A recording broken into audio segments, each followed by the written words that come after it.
बिस्मिल्लाहिर्रहमानिर्रहीम। अस्सलाम वालेकुम व्यूअर्स, कैसे हैं आप सब लोग। आई होप आप सब ठीक हैं। Welcome back to my channel. आज मैं आपके साथ पेशावरी चपली कबाब की ज़बरदस्त सी रेसिपी शेयर करी हूँ, जिसको बनाना बहुत ज़्यादा इजी है और ये बहुत ही ज़्यादा मज़े के बनते हैं, झटपट बन जाते हैं, बिल्कुल भी कोई मुश्किल नहीं है इनको बनाना।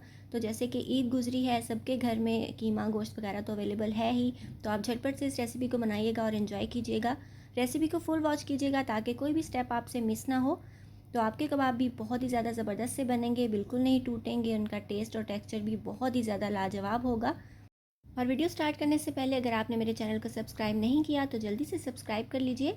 यहाँ सबसे पहले मैंने बीफ का कीमा लिया है, जो बहुत बारीक हमें चाहिए। आप 2 दफ़ा मशीन से निकलवा लीजिएगा। और इसका कलर लाइट इसलिए है क्योंकि इसमें फ़ैट है, तकरीबन 20% हमें फ़ैट चाहिए होता है इसके अंदर, यानी चर्बी चाहिए होती है। और अगर आप चर्बी के बगैर वाला कीमा लोगे तो आपके कबाब बहुत ही ज़्यादा रूखे बनेंगे, तो इसलिए आपने लाजमी चर्बी वाला ही कीमा लेना है। और इसके अंदर अब मैं ऐड करी हूँ 2 बड़े साइज़ के प्याज, जिनको मैंने ग्रेट कर लिया था, यानी कद्दूकश कर लिया था। और पानी अच्छी तरह से निचोड़ देना है, पानी हमें नहीं चाहिए। एक टमाटर लिया है, उसको भी बारीक चॉप करके मैंने ऐड कर दिया है। और यहाँ पे मैं 3-3 टेबलस्पून जितना धनिया और पुदीने के पत्ते ले रही हूँ, जिसको मैंने बारीक कट कर लिया था। 1 टेबलस्पून मैं ले रही हूँ इसके अंदर अनारदाना, उसको हल्का सा क्रश कर लेंगे। और यहाँ पे मैं डाल रही हूँ 2 टेबलस्पून जितना अदरक और लहसुन का पेस्ट। तो 1 टेबलस्पून भर के इसके अंदर मैं हरी मिर्चें बारीक चॉप कर ली थी, वो भी ऐड कर रही हूँ। बहुत ही चटपटे से बनाएंगे अपने चपली कबाब। और यहाँ पे मैं ले रही हूँ तकरीबन 2 टेबलस्पून भर के कुटा हुआ धनिया। और ये हमें कुटा हुआ ही चाहिए, इसको मोटा मोटा हम कूट लेंगे या फिर हथेली पे आप पीस सकते हैं इसको। और उसके बाद मैं ऐड कर रही हूँ इसके अंदर नमक, जो कि है 1/2 टेबलस्पून जितना, बहुत ज़्यादा नमक ऐड नहीं करेंगे। और उसके बाद मैं ऐड कर दूँगी इसके अंदर तकरीबन 1/2 टीस्पून जितना धनिया पाउडर, ये भी चाहिए होगा हमें अलग से। इसको मैंने रोस्ट कर लिया था, ड्राई रोस्टेड अगर आप मसाले यूज़ करते हैं तो बहुत ही ज़्यादा फ्लेवर उनका बढ़ जाता है। तो यहाँ पे मैं 1/2 टीस्पून जितना भुना और कुटा हुआ ज़ीरा ऐड कर रही हूँ।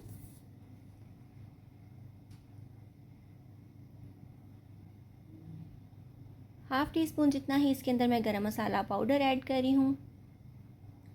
और इन मसालों की वीडियो भी आपको अलग से मिल जाएगी डिस्क्रिप्शन बॉक्स में, मैंने ये कैसे बनाए थे, कैसे रोस्ट किए थे। 1/2 टेबलस्पून जितना यहाँ पे मैं कुटी हुई मिर्चें ऐड कर रही हूँ, जिसको बहुत ही ज़्यादा अच्छा सा फ्लेवर देते हैं ये।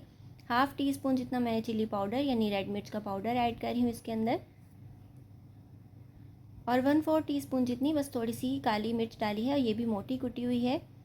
तो इन चीज़ों को हमने अच्छे तरीके से मिक्स कर लेना है इसके अंदर। और कीमे के अंदर पानी बिल्कुल भी नहीं होना चाहिए, बल्कि जो भी चीज़ आप इसके अंदर ऐड करें उसमें पानी बिल्कुल नहीं होना चाहिए, वरना आपके कबाब जो है वो फ्राइंग के दौरान खुल सकते हैं, फट सकते हैं, टूट सकते हैं। तो बिल्कुल ड्राई कीमा लेना है। और जैसे कि आपने देखा, प्याज का पानी भी मैंने निचोड़ दिया था। और 1 टेबलस्पून जितना इसके अंदर मैं कॉर्नफ्लोर ऐड कर रही हूँ। और अगर आपको मकई का आटा मिल जाए तो वो बेस्ट है, क्योंकि उससे बहुत अच्छा रिजल्ट आता है, बहुत क्रिस्पी कबाब बनते हैं। 1 चुटकी जितना बेकिंग सोडा ऐड कर रही हूँ, खाने वाला soda, baking soda, baking powder नहीं है ये। इससे हमारे जो कबाब हैं वो बहुत ज़्यादा सॉफ्ट और मॉइस्ट बनेंगे। तो इसको अच्छे तरीके से हमने मिक्स कर लेना है। मिक्सिंग भी बहुत इंपॉर्टेंट होती है चपली कबाबों के अंदर। आपने इसको मिक्स करना है, और आपने जैसे आटा गूंदते हैं उस थोड़ी देर इसको मसलना और गूंदना है, ताकि इसके अंदर लेस पैदा हो और आपके कबाब टूटे नहीं और बहुत ही ज़्यादा सॉफ्ट बनते हैं इस तरीके से। तो बस इसको अच्छे तरीके से मसलने के बाद आपने इसको थोड़ी देर फ्रिज में रख देना है, और आपने अपने कबाब बना लेने हैं इस तरह से चपटे। और आप इसको, मैंने थोड़ा सा ओवल शेप में बनाया है, इस तरह से आप सारे बना के रख सकते हैं। तो बहुत ज़्यादा मोटे नहीं रखेंगे, आप देख रहे हो काफ़ी ज़्यादा मैंने बारीक रखे हैं ये। तो ये इंशाल्लाह टूटेंगे बिल्कुल भी नहीं, हालांकि इसमें मैंने कोई अंडा यूज़ नहीं किया है, लेकिन ये फिर भी नहीं टूटेंगे। तो चलिए इसको फ्राई कर लेते हैं। तो हमने यहाँ पे तवा गरम करना है, उसके ऊपर मैंने 4-5 टेबलस्पून घी ऐड कर दिया था। घी से बहुत अच्छा टेस्ट आता है। तो जैसे ही घी गर्म हो जाएगा, हम इसके ऊपर अपने कबाब एक एक करके रखते जाएंगे। और जितना आपका तवा बड़ा है उसी हिसाब से आप कबाब डालिएगा, बहुत ज़्यादा इसको ओवर क्राउड नहीं कीजिएगा, वरना फिर पलटते हुए टूट सकते हैं। तो यहाँ पे हम अपने कबाब जो हैं वो 1 बाय 1 ऐड कर देंगे इसके ऊपर। और इसको जो है वो आपने फ़ौरन से नहीं छेड़ना। जब आपके कबाब तवे के ऊपर आ जाएंगे तो आपने इनको थोड़ा सा फर्म होने का वेट करना है। अगर आप ऊपर टमाटर के स्लाइसेस लगाना चाहते हैं, जैसे कि होते हैं चपली कबाब के ऊपर, तो आपने स्टार्ट में नहीं लगाने। जैसे ही वो थोड़े से स्क्वीज़ होंगे, तकरीबन 4-5 मिनट गुजर जाएंगे आपके चपली कबाबों को इनके ऊपर रखे हुए, तब आपने इसके स्लाइसेस ऐड करने हैं। और उसकी रीज़न ये है कि अगर आप स्टार्ट में ही चिपका के इसको रख दोगे, टमाटर बहुत ज़्यादा सॉफ्ट होते हैं, कीमा गलते गलते जो आपके टमाटर हैं उनका तो भुरकस निकल जाएगा और वो बेचारे बिल्कुल ही मैश हो जाएंगे।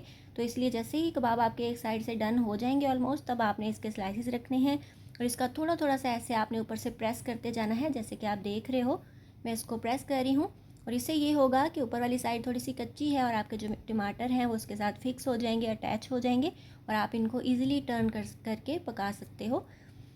तो बस ये छोटी छोटी सी चीज़ें हैं जिसको हमने फॉलो करना होता है, तो आपकी चीज़ भी बहुत ही ज़्यादा परफेक्ट बन सकती है घर पे। और आप देख रहे हो इसको मैं टर्न कर रही हूँ और ये माशाल्लाह बहुत इजीली टर्न हो रहे हैं, बिल्कुल भी नहीं टूट रहे हैं। हालांकि इसमें मैंने कोई एग भी नहीं यूज़ किया है इसको बाइंड करने के लिए। तो बहुत ज़्यादा डार्क कलर नहीं देंगे, बस गोल्डन कलर आ जाएगा तो हम दूसरी साइड से भी फ्लिप कर लेंगे और इसको डिश आउट कर लेंगे। बहुत ज़्यादा ओवर फ्राइंग से भी आपके कबाब ड्राई हो सकते हैं। तो ये हमारे कबाब ऑलमोस्ट रेडी हैं माशाल्लाह से। दोनों साइडों से हमने इसको पका लिया है। तो अब हम इसको जो है वो किसी किचन टॉवल या टिश्यू पेपर के ऊपर डिश आउट करेंगे और बाद में अपनी सर्विंग प्लेट के ऊपर कर लेंगे। तो जो भी कबाब आपके रेडी हैं आप उनको ऐसे साइड पे करते जाएं ताकि उसका जो एक्स्ट्रा ऑयल है वो बीच में आ जाए और आपके कबाब जो हैं वो कम से कम ऑयली हों। तो ये माशाल्लाह से हमारे चपली कबाब रेडी हैं खाने के लिए। आप इनको रायते के साथ, केचप के साथ, किसी भी चीज़ के साथ सर्व करें, एंजॉय करें और अपने घर वालों को भी खिलाएं। तो ये बहुत ही ज़्यादा मज़े के बनते हैं, ज़रूर बनाइएगा। और ऑलरेडी मेरे चैनल पे चपली कबाब की रेसिपी है, सीख कबाब की रेसिपी अपलोड कर चुकी हूँ, गोला कबाब हैं, पानी वाले कबाब हैं। और पानी वाले कबाब आप देखिएगा कि वो कितने कम ऑयल में मैंने बनाए थे, वो लो फैट रेसिपी है।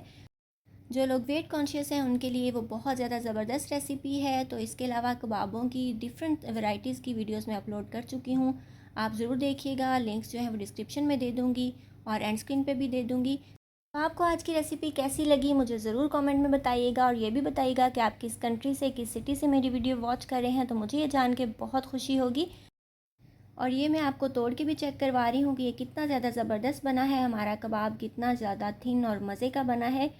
तो ज़रूर इस रेसिपी को बनाइएगा, खाइएगा, एंजॉय कीजिएगा। और अगर आपने अभी तक मेरा चैनल सब्सक्राइब नहीं किया तो जल्दी से सब्सक्राइब कर लीजिए, बेल आइकॉन ज़रूर प्रेस कर लीजिएगा ताकि जब भी मैं कोई न्यू वीडियो अपलोड करूँ उसका नोटिफिकेशन आपके पास टाइमली आ सके। और मुझे इंस्टाग्राम और फेसबुक पे फॉलो करना बिल्कुल नहीं भूलिएगा। सो अपना बहुत सा ख्याल रखिएगा, मुझे दुआ में याद रखिएगा। मिलेंगे इंशाल्लाह नेक्स्ट वीडियो में किसी बहुत ही ज़्यादा ईजी, टेस्टी और डिलीशियस रेसिपी के साथ। So till then take care, good bye, अल्लाह हाफिज़।